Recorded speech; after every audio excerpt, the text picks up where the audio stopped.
as we head to the 830 high beam. And speaking of the freeways and the byways, we are joined by Road Division Lieutenant Travis Stalker of the Tuscarawas County Sheriff's Department. And Lieutenant Stalker, thanks for being here. We appreciate you coming in and keeping the roads safe too, by the way. Thanks for having me, Brad. So tell me a little bit about yourself. What does it mean to be the Road Division Lieutenant? And, I guess build us up to how you got here today. Okay. I've been in the Sheriff's Office about 11 and a half years. We got about 32 deputies that I have underneath me here at the Sheriff's Office, working underneath Sheriff Campbell. And it's been exciting. Oh, I'm sure. And I just picked this job up in October last year, so working on a full year of it now, and it's been exciting. The first year is usually, you know what you're doing, but it's a learning process as well. Do you feel like since you started the job to now that you've gained a lot of wisdom about how to handle things? Absolutely, and I have a whole lot of respect for the deputies I have working for me. They do a great job out there. They really do. With the diversity that they have going on right now, they do a wonderful job for us. Yeah. How many guys? You talked about how many guys. How many vehicles are we talking about in the fleet and taking care of all that? Well, right now, yeah, I deal with all the car maintenance on all the vehicles as well. So we got about 40 vehicles in our fleet.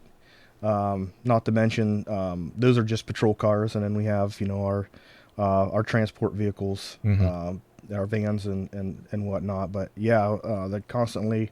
It's getting harder to get them too with the getting parts for them and buying brand new ones. We used to order what we wanted on those cars. We didn't ask for a whole bunch of the new trinkets on them, just basically standard patrol cars. But even getting those now, it's been a real task to try to get them. And I don't think we're going to be able to order the cars, plan to order the cars anymore. It's just what you see is what you get type of thing. Wow.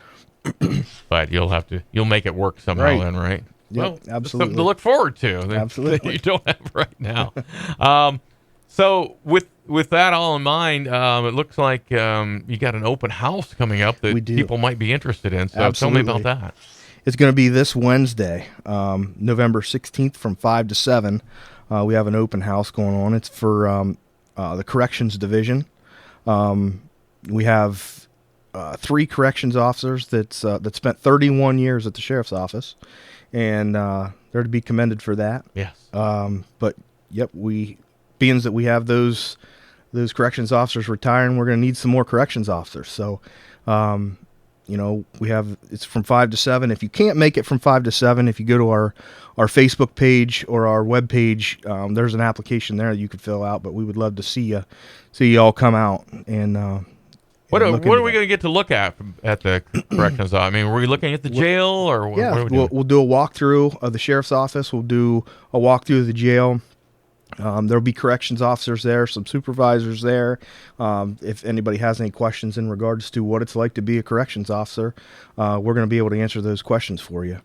And also, I mean, even if you're looking down the road, if you're young looking down the road and you want to be a part of our road division staff, we pull corrections officers, and we like to pull from our corrections division to move them out to the road division whenever we can. So how does that work? On a personal basis, you went to high school locally here. How did you go from student at Indian Valley to lieutenant in the sheriff's office? Well, it's funny you ask. After I graduated from Indian Valley, I went to the Marine Corps, and I was coming down the road, and I looked over and seen the sheriff's office after I got out of the Marine Corps. I looked over and I saw that rappel tower over there, and I missed the Marine Corps. But my wife told me, you're done with the Marine Corps. You're home now. So, I wanted that camaraderie that I had in the Marine Corps. I wanted a piece of that, something paramilitary that reminded me of the Marine Corps. So there was a sheriff's office, and I ended up. It was under Sheriff Wilson. I got hired as a litter deputy, and while I was going through the police academy, I would come in on the weekends and we'd go out and pick up trash with the litter patrol. And then after completion of the police academy, I was fortunate enough to get hired on full time, and I've been there ever since. Very good. Don't regret it. People or young people here could take training courses and lead to the police academy, then, I assume. Sure, yeah. You can go to the police academy. You can go full time or you can go part time. Of course, if you go part time, it's going to take you a lot longer to complete. We have a really young road division staff right now, but they're not lacking at all as far as knowledge goes. They're pretty sharp. Yeah, you were telling me you have I forget how many deputies you said, but 32, and mostly very young, but mostly very good. They are. Yep, they are very good. That's we're proud of them. That's high praise. Good job. But they're not fully trained because you've got some training things for them to do still. We right? do. We do. In December we have advanced search and seizure coming up for our deputies. Advanced traffic stops. We're going to be running them. We have a company from out of state coming in. It's called Blue to Gold. They're teaching the class. We have another one called advanced report writing. So, they look forward to that. I assume that this training probably is very fluid depending on situations. And you and I were talking about the world just seems a little more dangerous right now. It is. I mean, tell us about traffic stops in general. What do you have to be aware of? Oh, you constantly got to be on your guard anymore. People. If people in the public get stopped, it's very significant from them. But for them because they might have been years since their last traffic stop. Right. But for our deputies that they make constant stop, there's no such thing as a routine traffic stop. But it's very common to get lackadaisical. They got to remind themselves they can't be that way, because like I said, people that get stopped once every 5-10 years, they think that maybe is that you?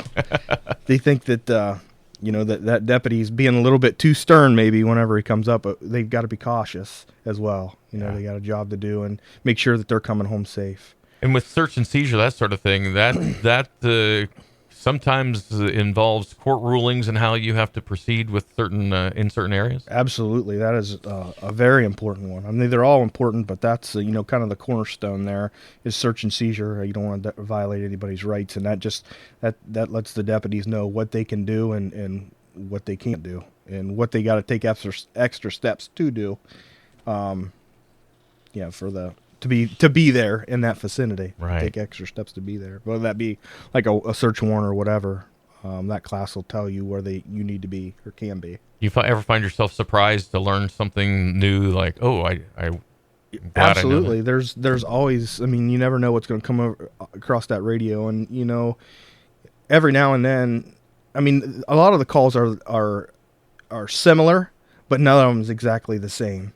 So, every day there's something that you have to dig into the law and find out what it is. And, it keeps you on your toes. So you would recommend a good career in law enforcement, I can tell. Absolutely. I don't regret it a bit. Okay. Well, again, the open house is this week, right? It is. Yep. So 5 to 7. And how would I get more information? Is the sheriff's office has a web page? Right? We do. We have the sheriff's office web page, or you can go to our Facebook page and view the post. There's a link to our application or to our web page that you can pull that application off of. So that would be for anybody who's basically just interested in maybe a career, or maybe just seeing what the facility is about and what the how it all works, just in general as a citizen, right? Absolutely. Well, thanks. Is there anything else that I'm forgetting that you wanted to get across? Don't leave here and then come back and lock the door on us. No, we have in February we have crisis intervention coming up. Right. That teaches the deputies and fire department on how to deal with people in crisis, and that's something that's very important to our community. Yeah, and it's again, I think that would be difficult communicating not only with the person who's in the crisis, but with the departments one another on how to interact and work together, because this involves fire and EMS too, right? Absolutely. Yep. And they, we deal with that. It seems like an awful lot now, and it's good for all of us as first responders to get a grasp on how we're gonna collectively handle that. So it's very important to us. Yeah. Well, we appreciate your efforts. I appreciate you stopping in today. This is Lieutenant Travis Stalker of the Tuscarawas County Sheriff's Department. Will we see you at the open house? Absolutely. All right. All right. Well, there's another incentive to get there. So, Lieutenant Stalker, thanks so much. The 8:30 high beam this morning here on the BT Morning Show.